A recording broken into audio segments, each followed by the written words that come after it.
So for the last 30 days, I've been testing out a business model known as retail arbitrage. And in this video, I'm going to show you what retail arbitrage is and how much money I've made in the last 30 days from doing it. I'm also going to show you how it works and how you can get started so you can test it out for yourself. So first of all, let's talk about what retail arbitrage basically is. So arbitrage in a sense is taking something that is lower in value and then putting it somewhere and selling it for a higher price. In the sense of retail arbitrage, you're essentially going into supermarkets, superstores, you're buying something that is underpriced in one market and then you are putting it somewhere else and selling it for a higher price where the demand is higher.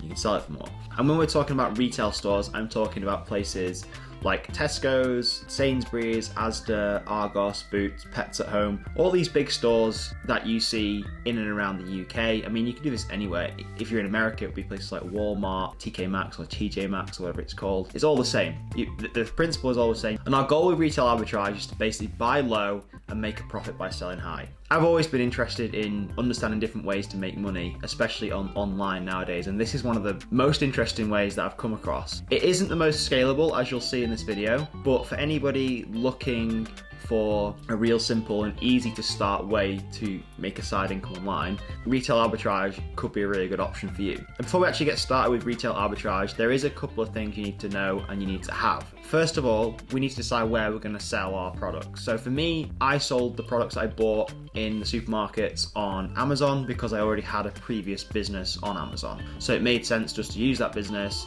and put all the products through that. You can start a completely free Amazon business. Again, I'll put a link below to go and check out the details of that. Or you can buy a professional seller account, which I think is about 20 or 30 pounds a month. That is when you start to scale up and you'll need a professional account. But you can actually start a free Amazon account. The other marketplace that I would recommend checking out is eBay. Again, there's no restrictions there. Anybody can set an eBay account up, and then you will obviously just pay, similar to Amazon, you will pay a fee for like an eBay referral fee, if you like. So eBay will take their cut and you will earn a profit off that. How it actually works, when I went into Tesco's, supermarkets and Asda and stuff like that, I literally went round, looked at all the different aisles, and the place I've had most success with is toys and games and in like the home appliances section, so like air fryers, irons, coffee makers. I've literally bought all sorts of different things in the last 30 days. I would use one of the scan and go things that you get in a supermarket where you can like scan products, because I don't actually trust the labels that are in supermarkets, the paper labels. Sometimes they're pretty inaccurate, so make sure you get one of the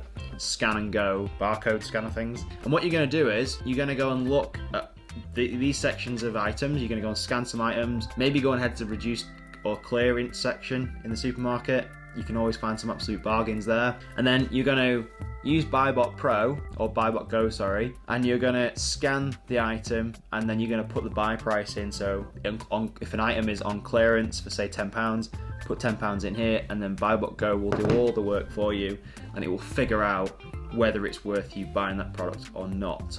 Basically what this does is it has a scanner built inside the app and loads of data analytics built into this little piece of software. And when we go around retail stores, we scan products, scan barcodes, and it'll tell us instantly what those same products are selling for online on say places like eBay and Amazon. That way we can decide whether it's worth buying in like Sainsbury's or Asda to sell at a profit later on down the line online. I will leave links below to BuyBot Pro or anything else I talk about in this video, and you can go and grab yourself a free trial of that. If we just open up BuyBot Pro now, I'll show you what it looks like on the screen. Basically, once we log in, you've created an account, we have access to all sorts of details. So actually, I'll just grab one of my products.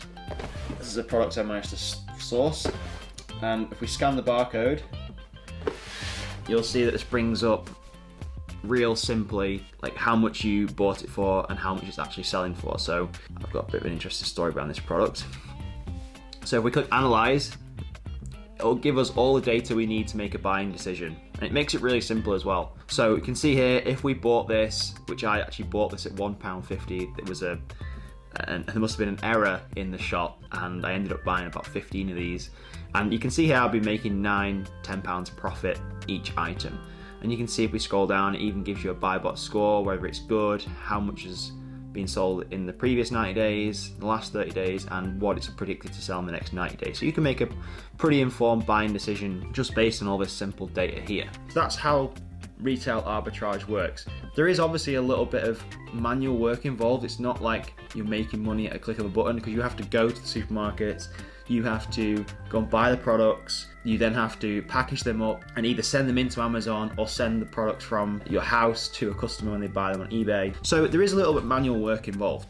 But for anybody looking to get started who wants to make a little bit of side income, this is a real good way of getting started, or to make money online. You don't actually need a huge upfront capital. With some business models, like my Amazon FBA business, I'm spending thousands on bringing a shipment in from China. You're talking minimum £3,000 just for a product order, and then all the shipment on top of that, and then the VAT and the import charges and the duties and everything like that. That's quite a complex business model. But what you can do with retail arbitrage is use this to build up your money on the side and then put that profit into other business ventures if you want. That's how I would think about this. Getting started is real simple. You can start with £50, you can start with £100, you can start with £1,000. So what we'll do now is I'll break down how much I spent over the last 30 days and how much that has generated in profit. It's quite interesting. And over the last 30 days, I have spent a total of £912.59 on inventory or on stock. You may not have £900 spare. Again, you can start at this whatever level you want. Once they have been sent into Amazon, and again, this is total expected revenue, okay? This is how much money I am expecting these products to make. Now, a lot of the products have already sold, like they sold so fast, but there's still products that are waiting to be sold. So once all these products have been realized, I would be expecting a total revenue of £1,900.79 as a ballpark figure. That isn't in my pocket, that's revenue. So if we minus the fees from this, because when you sell on Amazon and when you sell on eBay, they take their cut and you also have to pay for fulfillment fees. So when it comes to Amazon, I let Amazon do all the work, so they send the products to customers and everything like that. So there is obviously a fee associated with that per item that you sell, which I'm willing to pay because I want to make this as hands-off as possible. If you don't have the desire for that, and you want to do more of the work yourself and take more of the profit, be my guest and you can do that. So total estimated fees in this last 30-day test were £637.58. That leaves us with a total profit of £1,263, which is an ROI, or return on my investment, of the £912 of 38%. So it's okay as a business model. It's not the greatest when you take into account like the amount of time I have spent looking for products in supermarkets and how much time I've spent boxing products up to send them to Amazon. But like I said, if you're looking to make a bit of money on the side and you've got some time over the weekends or in the evenings, this could be a really good business model for you. So that's my 30-day test of retail arbitrage. I probably will carry on doing it because I quite enjoy finding a bargain or a deal and then seeing how much money I can make on it, whether it is just a couple of quid or a few £100s off like a batch of products. But like I said, if you are looking to make some money on the side to build up to put into bigger and better business models, retail arbitrage is a great way to go about things. And what you can actually do after retail arbitrage, which is kind of like the next step, you can do online arbitrage, which is probably something I'll cover in another video, where you basically do the same thing as you would do retail arbitrage, but you can do it from a computer. So then you're removing all the time that you would spend driving supermarkets and things like that, and you're putting all that effort into finding these products online. So maybe I'll do a video about that in the future. There is links below to BuyBot Go where you can get a free trial, and that is an affiliate link. So if you do continue to sign up, which I would recommend, 100% worth it, I get a little bit of a kickback. If you have any questions on retail arbitrage or selling online, pop your comments below. I'll get back to you. Hope this video was useful for you, and I'll see you in the next one.